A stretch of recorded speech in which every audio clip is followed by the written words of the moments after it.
A história do Homem-Aranha. O espetacular Homem-Aranha foi criado em 1963 por Stan Lee, Jack Kirby e Steve Ditko. Apareceu a primeira vez em agosto na revista Amazing Fantasy XV, da Marvel Comics.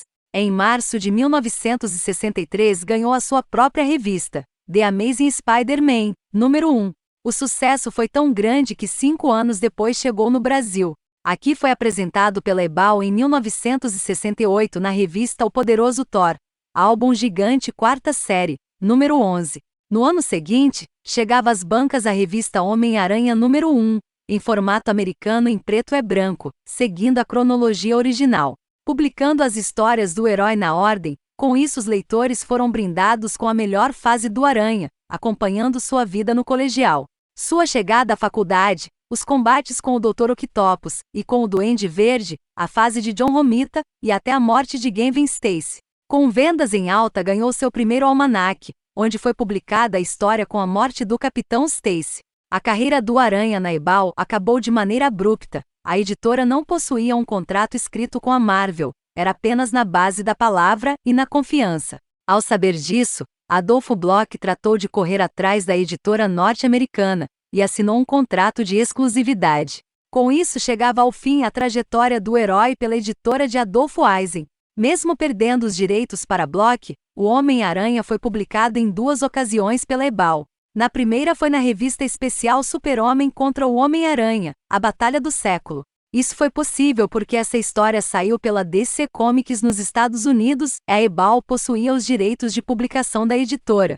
Em formato gigante a revista foi um sucesso de vendas. A outra ocasião foi a revista especial O Homem-Aranha, o desenho da televisão, que adaptava episódios do clássico desenho animado. O Homem-Aranha estreou na Bloch em título próprio, mas para a decepção dos fãs brasileiros o novo título era em formatinho, e reprisava todas as histórias já publicadas pela editora anterior, para piorar, apesar das histórias saírem coloridas. As cores eram absurdamente berrantes e muitas das vezes erradas. Mesmo com todos esses problemas, a revista do Aranha era a mais vendida da Bloch, e o herói chegou a ter 2 almanaques publicados pela editora. Porém a insatisfação dos leitores era visível, e em pouco tempo vários títulos foram sendo cancelados, chegando a um ponto da editora permanecer apenas com a revista do herói. Descontente com o tratamento dado pela Bloch, a Marvel cancelou o contrato com a editora de Adolfo Bloch, e fechou com a RG de Roberto Marinho, levando Peter Parker a balançar sua teia para outra editora mais uma vez.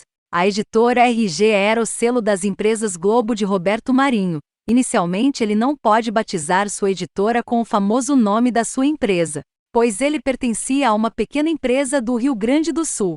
Apenas a partir de 1986 é que Marinho conseguiu comprar o pequeno empreendimento e finalmente pode criar a editora Globo. Graças à audiência dos seriados do Hulk e do Homem-Aranha na Globo, Marinho rapidamente adquiriu os direitos de publicação dos heróis Marvel, uma vez que a editora estava descontente com o tratamento dado pela Bloch. No caso do Homem-Aranha, o herói ganhou um título próprio, mais diferente da editora anterior. A RG deu sequência às histórias a partir da edição 25. Com isso, os leitores brasileiros puderam finalmente ler aventuras inéditas. Na RG, os leitores acompanharam o surgimento do segundo Duende Verde, a primeira aparição do Justiceiro, a saga do clone original e finalmente a primeira história do herói que era inédita no Brasil. A editora tratou de explorar o carisma do herói e entupiu as bancas com diversas publicações.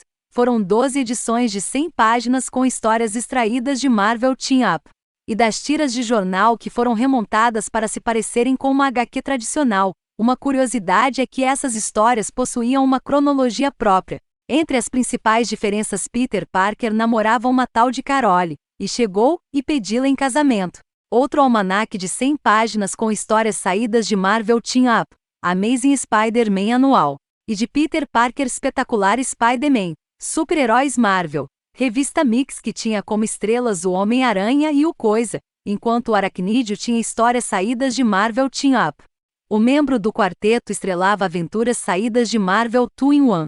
No começo da década de 1980, a editora Abril já publicava material da Marvel, e em 1983, conseguiu os direitos de publicação do Homem-Aranha. A última publicação pela RG foi o segundo encontro do Aranha com o Super-Homem.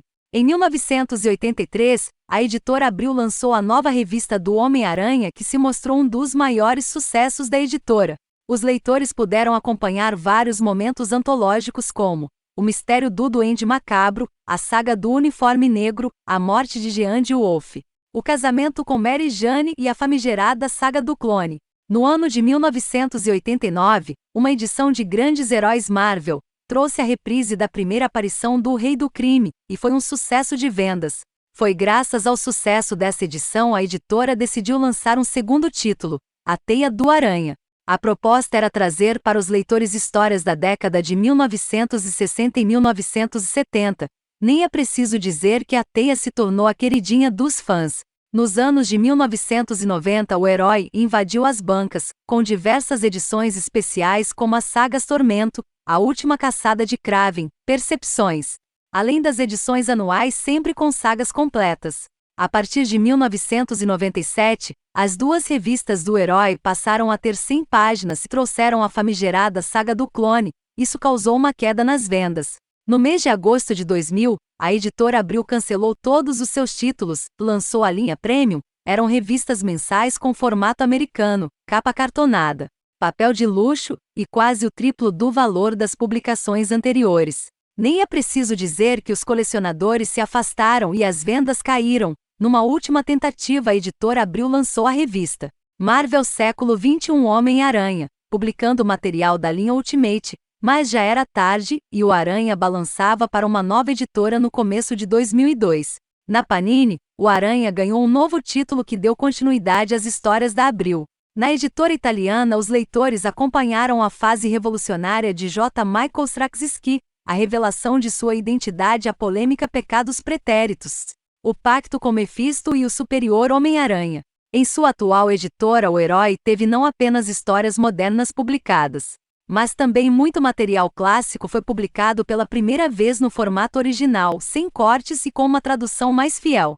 Entre essas publicações se destaca os maiores clássicos do Homem-Aranha, Homem-Aranha Grandes Desafios, Biblioteca Histórica Homem-Aranha, e a coleção histórica Marvel, Homem-Aranha.